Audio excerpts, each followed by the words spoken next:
Now imagine this. Imagine you're waiting for your taxi or for the bus, or you're just sitting in a park on a park bench.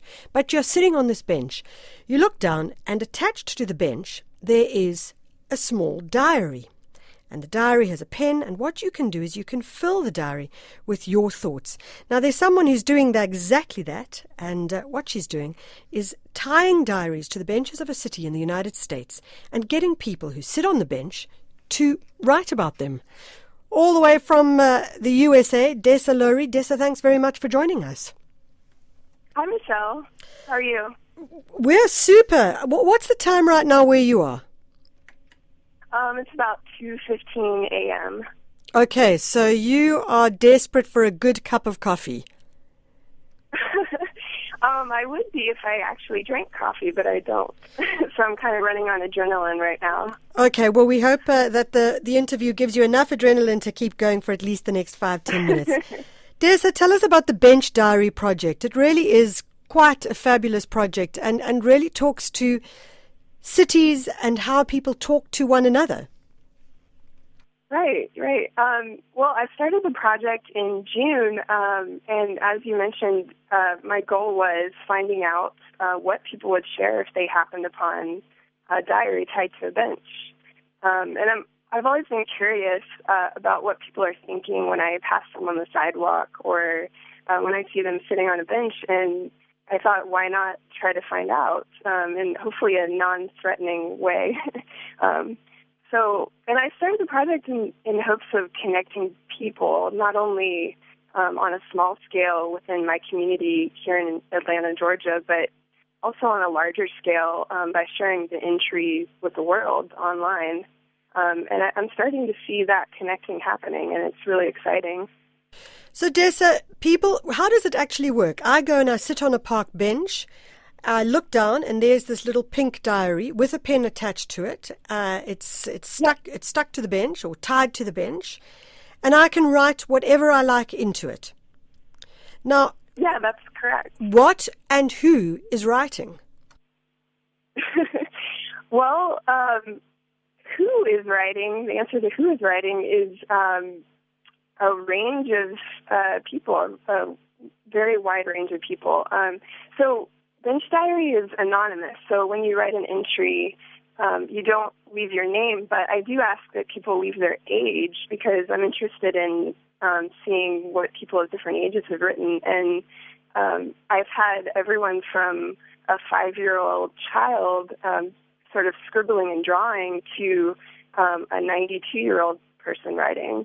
And I think that people writing are from diverse backgrounds because when I search for a location, I want places where a diverse group of people are passing by, and a lot of people are passing by during the day, so I can get a lot of entries.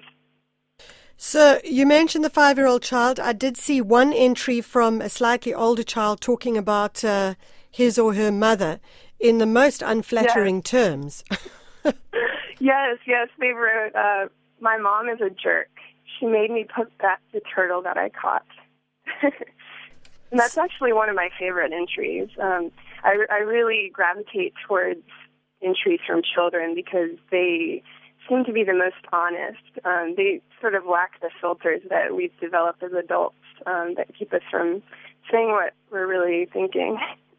So, Dessa, some people might say, well, how do you ensure that it stays there and that the book doesn't get stolen? Yeah, actually, I have no real way of ensuring that, and I've actually had several diaries be taken, and that just sort of comes with the territory. I expect that to happen, and I'm sad when it does because, there may be entries in there from earlier in the day that I lose, but, just have to roll with the punches and expect that that'll happen. Finally, Dessa, what are you actually doing with the diaries and people's innermost thoughts? Well, I post each entry online on a blog, benchdiary.com, and I'm actually hoping to expand the project not only to other cities in the United States, but across the world. And I've already put out a call to people to contact me if they're interested in participating by putting bench diaries out in their own cities.